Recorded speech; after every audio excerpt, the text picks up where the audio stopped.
Salve, salve galera! Sejam todos bem-vindos ao canal Brasileirão, nona rodada, Arena da Baixada em Curitiba. Atlético Paranaense recebeu o Flamengo para mais um grande jogo entre as duas equipes. Um jogo que já tem lá sua rivalidade. Na verdade, pelo lado do Atlético Paranaense tem uma rivalidade. O Flamengo não tem o Atlético Paranaense como seu rival, mas eu julgo mais como uma animosidade, principalmente porque a torcida do Atlético Paranaense detesta o Flamengo e não é muito de lotar o seu estádio, mas quanto o Flamengo é sempre casa cheia. E hoje não foi diferente, o estádio estava lotado para acompanhar uma boa partida de futebol. Lembrando que o Flamengo foi a campo com vários reservas, já que o Flamengo tem seus titulares, 5 titulares, disputando a Copa América pelo Uruguai e pelo Chile. Sempre bom lembrar, Arrascaeta, De La Cruz, Varela e Vinha, seleção do Uruguai, e Pulga, seleção do Chile, 5 jogadores. É inadmissível um campeonato não ser paralisado em data FIFA, que tem competição onde os times podem perder grandes jogadores. Outros times também perderam jogadores, mas o Flamengo perdeu 5 titulares. E além disso, ainda tinha as contusões, né? O Flamengo tem o Ayrton Lucas, que poderia ser o titular da lateral esquerda, machucado. Tem o Cebolinha, que se machucou no último jogo.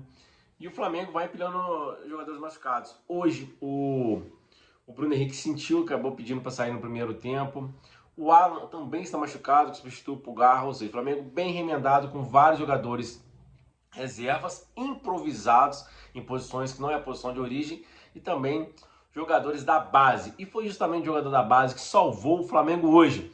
O Atlético Paranaense fez 1-0 com o Fernandinho aos 91 minutos de partida, gol de pênalti, um pênalti ao meu ver bem assinalado, e o Flamengo foi para pressão no abafa nos últimos minutos dos acréscimos. Everton da base fez o gol de cabeça empatando a partida 1-1.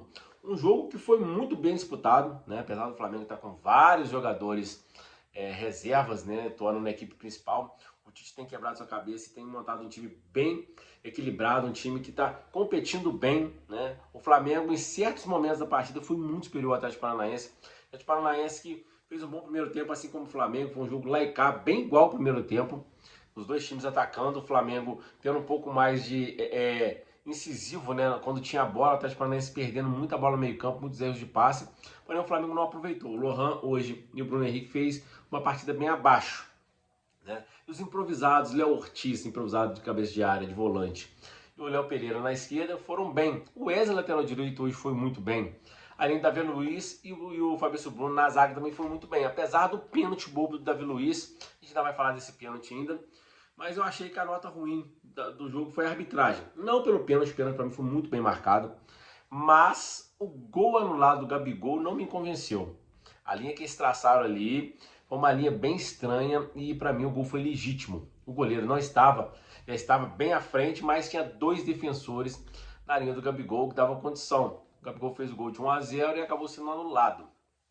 E o que eu digo mais sobre a nota ruim para a arbitragem foi porque o jogo foi muito picotado. O Daronco picota o jogo demais, inverteu várias faltas e escanteios que seriam para o Flamengo, dava para o Atlético Paranaense. Lance de amarelo para o Flamengo, não dava amarelo para o Atlético Paranaense. Ou seja, o Daronco minou o Flamengo demais na partida. Não que tenha feito diferença em lance decisivo na partida, mas esse tipo de conduta do árbitro acaba atrapalhando o time que está sendo prejudicado com essas faltinhas invertidas, esse lance vai deixando os caras nervosos. Mas foi um jogo muito bem jogado. O Flamengo no segundo tempo voltou melhor com o Atlético Paranaense, criou várias chances, não fez. O Atlético Paranaense depois fez várias mudanças, o Cuca mexeu muito no time, o time ficou um pouco com mais oxigênio, né? Que tinha perdido oxigênio, o Flamengo tinha ganhado o meio campo, né? Principalmente pelo lado esquerdo, onde o Gerson conseguia transitar com a bola, e quando voltava para o outro lado, ele para o Wesley e com a dobradinha com o Luiz Araújo, conseguia envolver a defesa do Atlético Paranaense. E com a entrada do Gabigol no lugar do Lohan, o Lohan hoje não foi tão bem, assim como o Bruno Henrique saiu no intervalo, o Flamengo ganhou o campo, né? O Vitor Hugo entrou muito bem hoje, e o time foi ganhando, foi levando, e o gol não saía. O Atlético Paranaense foi para o abafo nos últimos minutinhos do jogo. O Atlético Paranaense foi melhor, com jogadores mais descansados. O Flamengo não, mesmo porque o Flamengo não tinha jogadores à altura para substituir os reservas, né?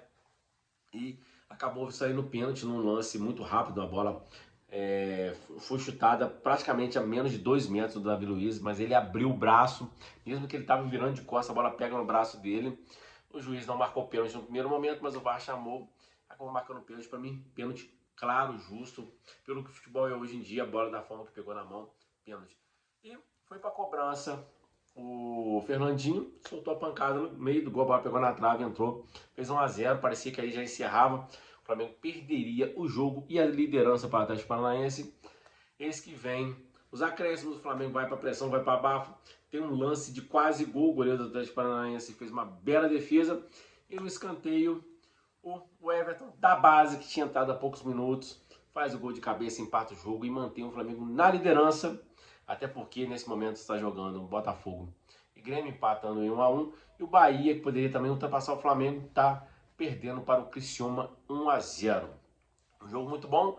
O Flamengo, como eu disse no vídeo anterior, no vídeo passado, depois do jogo contra o Grêmio, o Flamengo tem uma sequência muito difícil, porque são 10 jogos sem 5 titulares por conta da Copa América convocados, além dos vários machucados. E agora tem um jogo no meio de semana contra o Bahia, um jogo dificílimo no final de semana contra o Atlético Mineiro. São 2 jogos que o Flamengo precisa pontuar, principalmente no Maracanã contra o Bahia, onde o Flamengo vai jogar em casa. Precisa vencer o Bahia. Para quê? Para depois ir contra o Atlético Mineiro fora de casa, tentar buscar um empate. O Atlético Mineiro é um time muito forte, uma camisa também pesada. É um jogo mais difícil, mas os 2 jogos próximos são difíceis porque o Bahia também está ali em cima, né? Se o Bahia conseguir virar contra o Criciúma, ele vai à liderança, né? Vamos ver o que acontece. Estou gostando muito de ver o Flamengo pela atitude dos jogadores e pelo empenho, principalmente pela raça, pela garra, mesmo com tantas reservas. E o Tite quebrando a cabeça, improvisando e está dando certo. Vamos ver como vai ser os próximos 8 jogos sem os titulares. Ver se o Flamengo consegue manter essa média aí de ganhar em casa, empatar fora. Vai ser muito importante a briga do título lá no final do ano, em novembro. Esse é um abraço, fique com Deus e tamo junto.